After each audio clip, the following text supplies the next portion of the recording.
इन सत्संगी संस्कारों की हुआ करती है। ये देन शिष्टाचार की हुआ करती है, जो ऐसे समय में भी, आज के युग में भी, आज के इस बिजी शेड्यूल में भी वो बच्चों में सत्संग प्रेरणा डालने की कोशिश कर रहे हैं, और जिस मकसद, जिस उम्मीद के लिए ये मनुष्य का चोला मिला हुआ है। भले ही धन्यकार का मतलब ना पता हो, आज धन्यकार कर रहे हैं तो कल इसका मकसद भी पता लगेगा, कल इसका मतलब भी पता लगेगा। धा कहते हैं धरती को, ना कहते हैं निर्लेप। रा मतलब रमा हुआ, का मतलब काया से, रा मतलब रहित। ऐसा प्रभु परमात्मा माता को कह देते हैं, बिन पद चले सुने बिन काना, बिन कर कर्म करे विधिनाना, आनंद रहित सकल रस भोगी, और बिन वाणी वक्ता रस भोगी। अभी जिक्र कर रहे थे, तो ये देन हमारे समर्पित संत राजेश जी की है, जो मां साहब ने कई बार कहा कि स्कूल में एक कार्यक्रम होना चाहिए, स्कूल में एक ऐसा ब्रह्म विद्या का कार्यक्रम होना चाहिए। जब तक सत्संग जी रहे, दास ने देखा भी, भले ही राजेश जी स्कूल में ना रहे, प्रिंसिपल के रूप में चले जाते थे, सिग्नेचर करके बच्चों की मार्कशीट बनाना हुआ होता था, दास देखता था, सीधा बैठा के चले जाते थे। कहा जब तक है तो आप ही रहेंगे। तो आज उस महात्मा का सपना सार्थक हो रहा है। आज वो महात्मा इस निरंकार रूप से जहां पर है, वो भी सत्संग की हिलोरे ले रहा है। और हमारे परम पूज्य मास्टर साहब, इनकी देन ही अलग है। जब भी इनके पास पूछा गया, मास्टर साहब संडे को सत्संग होता है, स्टेज सेवा, अरे डॉक्टर साहब अभी नहीं, अभी स्वास्थ्य थोड़ा गड़बड़ है। जब भी दास ने जिक्र किया कि माता यहाँ जीता जी के यहाँ सत्संग होती है, खेरवा में सत्संग होती है, यहाँ भी आप समर्पित संत हैं, आप गुरुगद्दी की सेवा स्वीकार कर लीजिए। लेकिन सत्संग कहा, अभी जब शरीर मेरा साथ देगा, शरीर मेरा काम करेगा, मैं अवश्य सेवा ये लूंगा। तो ये ऐसे समर्पित महात्माओं की देन हुआ करती है, जो इस स्कूल प्रांगण में एक ऐतिहासिक, ये शरीरों का विषय नहीं है सत्संग। जो भी आशा के रिश्तेदार आए हों, जो लोग इनको जानने वाले आए हों, लोग इनकी बात को लेकर हो कि आज सत्संग का आयोजन 12 बजे से है, इन्होंने तो यहां पहुंचा दिया। ये शरीरों का विषय नहीं है, गलतफहमी का शिकार मत होना। शरीरों का विषय नहीं है, ये विषय मन और आत्मा का है।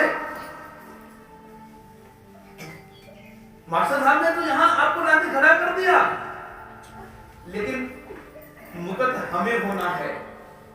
मुक्ति इस आत्मा की देनी है, ना कि मां साहब ने तो अपना नियम बना लिया। मां साहब ने एक माध्यम बनाया कि जैसे मैं इसको जान चुका हूं, किसको, जब इशारा ये दास कर रहा है, ऐसे भी यहाँ महात्मा हैं, इस इशारों को नहीं समझ पा रहे होंगे, वो कह रहे होंगे कमरे की छत को बता रहे, लेकिन ऐसे भी महात्मा हैं, ये परमात्मा का बोझ समझ रहे हैं। क्योंकि परमात्मा, कबीरदास जी कहते हैं, ना मैं मंदिर ना मैं मस्जिद, अरे ना काशी कैलाश में, अरे मुँह को कहाँ ढूंढत रे बंदे, मुँह तो तेरे पास में। आज बदकिस्मत इंसान परमात्मा की खोज कर रहा है, ईश्वर की खोज कर रहा है, खुदा की खोज कर रहा है, गॉड की खोज कर रहा है, अकाल पुरुष की खोज कर रहा है। तो महात्माओं ने कहा कि परमात्मा की खोज नहीं करना। रामायण में लिखा है, हर व्यापक सर्वत्र समाना, और प्रेम से होत प्रकट में जाना, और देश काल ते ही दिस दिन माही, और कहो सो कहां जहां प्रभु नाही।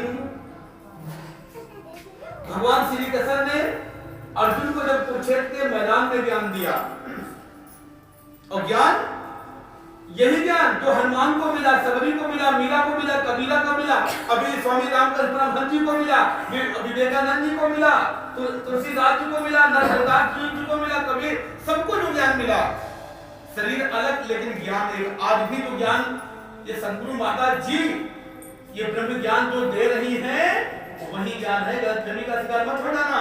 कि ये ज्ञान कोई नया ज्ञान है। 94 ईयर से ये पैगाम, ये मिशन दे रहा है कि आओ रब के दर्शन कर लो। कोई चैलेंज नहीं करेगा, कोई बताएगा नहीं, आओ रब के दर्शन कर लो।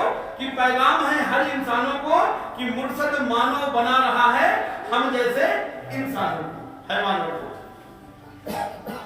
और कोई सिस्टम नहीं बना, और कोई तरीका नहीं बना।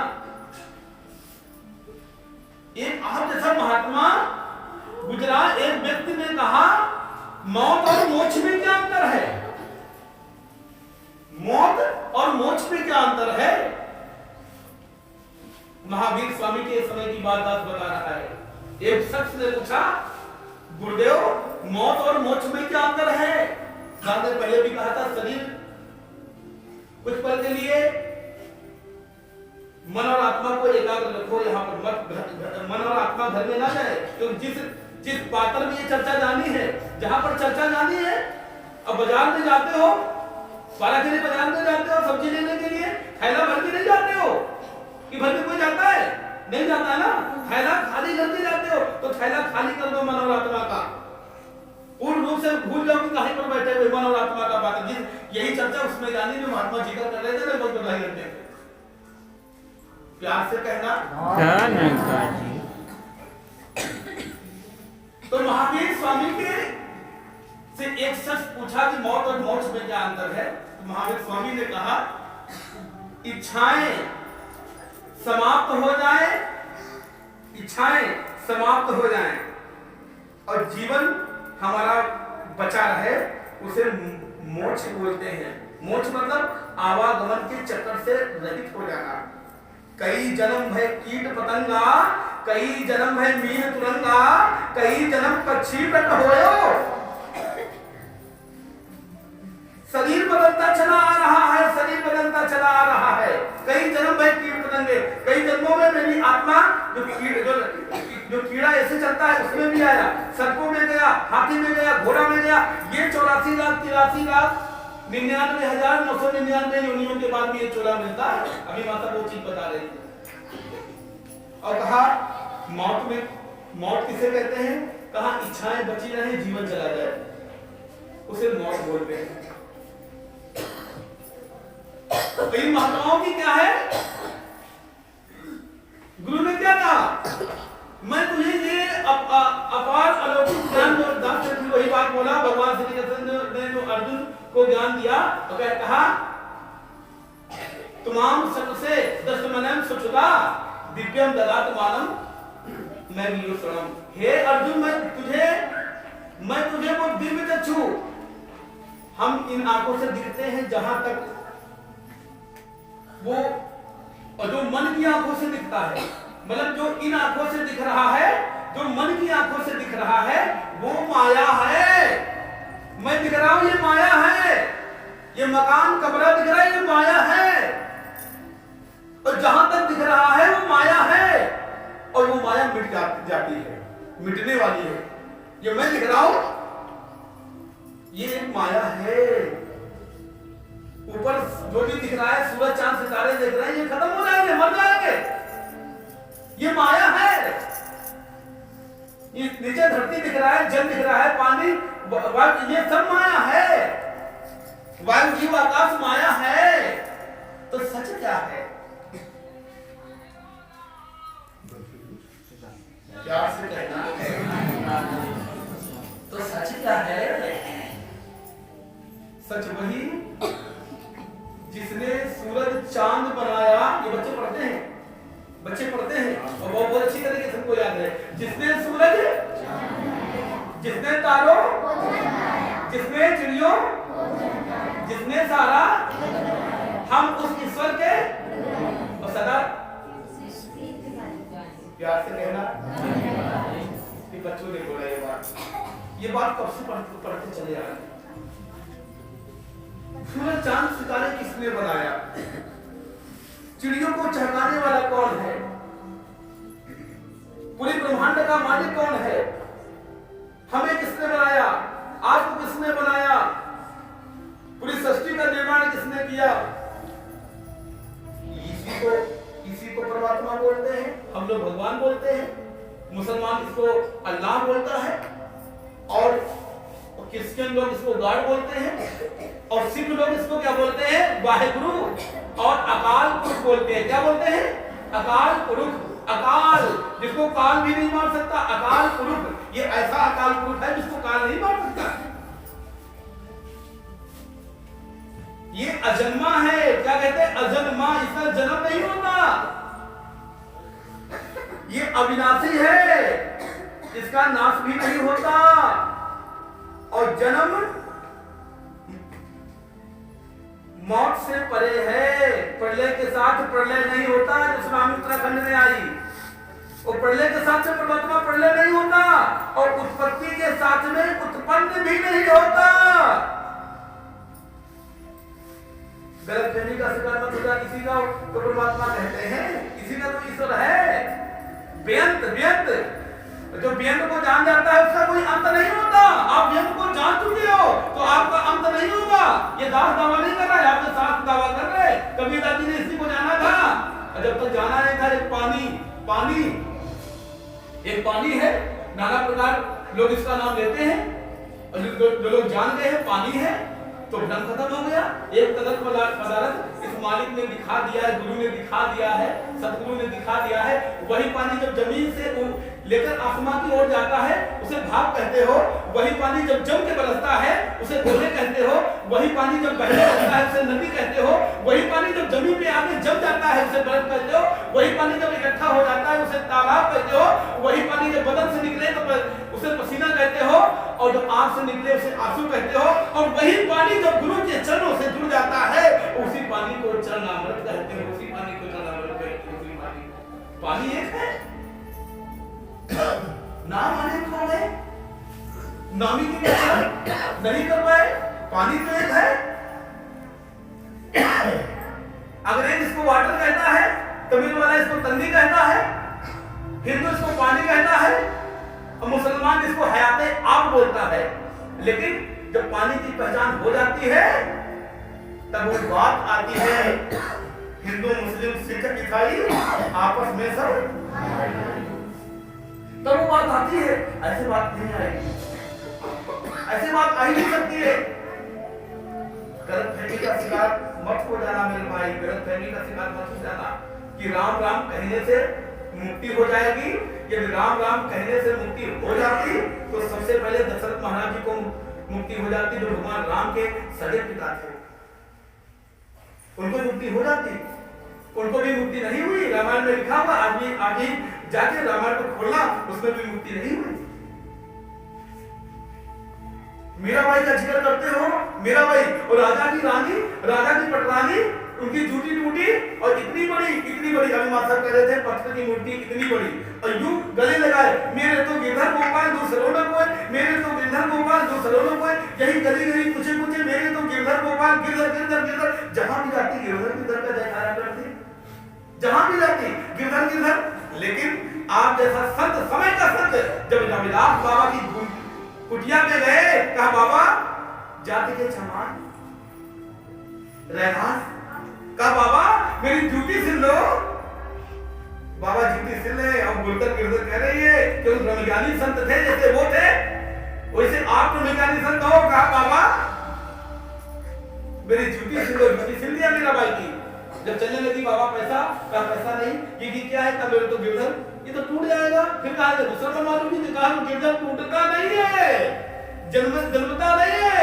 तो गिरधर को जानना चाहेगी, ये टूट जाएगा, इसके टुकड़े हो जाएंगे, लेकिन गिरधर को कोई टुकड़े नहीं कर सकता है, वो बेअंत है। कहा ऐसा भी कोई गिरधर है? हाँ। कहा आ जाओ, शासक इतिहास गवाह है, इतिहास। गिरधर को जब दिखाया बाबा रविदास जी ने, मीराबाई को जब दिखाया, रमे राम को जब दिखा दिया, पहले तो गिरधर कह रही थी, और उसके बाद जब गुरु मिल गया, बाबा रविदास जी मिल गए, लोग कहे मीरा हो गई बावरी, सास कहे कुलदासी रे, कि पग घुंघरू बांध मीरा नाची रे। मिल गया, क्या मिल गया? जब मिल गया, और उसके बाद वो मूर्ति हाथ से चली गई। क्या कह रही है? पायो जी पायो, मैंने राम रतन धन पायो। और कहां से मिला? वस्तु अमोलक दी मेरे सतगुरु। वो मूर्ति चली गई, गिरधर नहीं करी। जब गुरु मिला कि पायो जी पायो मैंने राम रतन धन पायो, और पहले क्या कहा? लकड़ी जल कोयला भई, कोयला जल भई राख, मैं अभागिन यूं जली न कोयला भई राख। जब गुरु नहीं मिला था, अज्ञानता थी हमारे दिलों में, तिमिर था, अंधकार ही अंधकार, दिखता तो था लेकिन अंधकार था, पूरा जग अंधकार था। लेकिन जब गुरु मिला तो निरंकार मिल गया, परमात्मा मिल गया, प्रभु मिल गया। और मीराबाई को मारने के लिए, और उसके पहले जब मीराबाई को मिला तो पहले घुंघरू नहीं बना था। जब निरंकार मिल गया पैरों में घुंघरू बांध लिया, गली गली कुचे कुचे में, आप ही तरीके से आज शेरपुर में, कल तकिया में, कोई भी चकलवंशी में, कहीं फरायपुर में, ऐसे थे गली गली संतों के साथ में नाचने लगी, सत्संग करने लगी। उनके देवर को ये बात अच्छी नहीं लगी, उनको मारने के लिए, आप सभी बच्चे जानते हो, आप सभी जानते हो, उनको मारने के लिए विष का प्याला भेजा। विष का प्याला भी अमृत का प्याला बन गया, विष का प्याला भी अमृत का प्याला बन गया। क्यों? कौन कहता है कि मैं मर जाऊंगा? मैं तो वो दरिया हूं जो समंदर में उतर जाऊंगा। अब कल मुसलमान भाई मिल गए, न्यूट्री में दासगाली गाने लगा, कहने लगा क्यों जगाते कर रहे हो यार? अल्लाह अकबर कहने से अल्लाह महान नहीं हो जाता। अरे क्या बात कर रहे हो? तो अरबी पढ़ने से कोई मकसद नहीं होने वाला, आप भी पाक कुरान पढ़ने से मुसलमान नहीं होने वाले। जब तक मुसलमान पे ईमान नहीं लाओगे तब तक मुसलमान नहीं हो पाओगे। और रही बात खुदा की पहचान, दास सूरा नंबर 25 आयत नंबर 59 नोट कर लेना, मेरा नंबर नोट कर लेना। दास तो चैलेंज करके भी 25 नंबर सूरा आयत नंबर 59 में फसअल बिही खबीला। अगर खुदा की पहचान करनी है तो किसी कामिल मुर्शद की तलाश करो, खुदा की तलाश नहीं करो। खुदा हाजिर और नाजिर है, हाजिर है, नाजिर नजर के सामने है। तो देखने लगा, ठीक है मैं बात करूंगा आपसे, आप तक को नहीं आया, कल की बात है, आप तक को नहीं आया, उसने मिलाया होगा सूरा नंबर 25 आयत नंबर 59 में। यही बात भगवान श्री कृष्ण ने गीता में कहा, श्लोक नंबर 3 और चैप्टर नंबर 35 में कि तद विधि प्रपातेन प्रप्रश्नेन सेवयः उपदेशति ते ज्ञानं ज्ञाना तत्त्वदर्शिना। कोई ऐसा तत्वदर्शी महात्मा जो दावा करते हैं कि मैं निरंकार को, परमात्मा को दिखा सकता हूं, मिल जाए आपके शास्त्रों से ये परमात्मा। जैसे पहले बोला शरीर बदल जाता है, आज जिस चोले में परमात्मा आता है, क्योंकि तुलसीदास जी ने वो बात पहले लिखी कि निर्गुण रूप सगुण अति सहज जान ना कोए, अगुण सगुण नाना चलिते सुनि मुनि मत भ्रम होए। लोगों को भ्रम हो गया, मेरे को भी भ्रम हो गया था। मुखी जी कहते थे धन्यकार, मैं इंटर में पढ़ता था धन्यकार। पहले कहता था ये लोग जेब में जो पैसा होता है धन्यकार, कि धन निकालो और हमको दो, धन्यकार। पहले भी सोचता था, लेकिन जब धीरे धीरे साथ गुरु की कृपा हुई, मालिक की कृपा हुई, खालिक की कृपा हुई, तब माना गया धन्यकार किसको बोला जाता है? जो धन्य है, निरंकार, जिसका कोई आदि और अंत नहीं है। जब मैं था तब भी ये था, जब मैं नहीं था तब भी ये रहा था, और जब मैं नहीं रहूंगा तब भी ये रहेगा। इसी को अजन्मा बोला गया, इसी को अविनाशी बोला गया।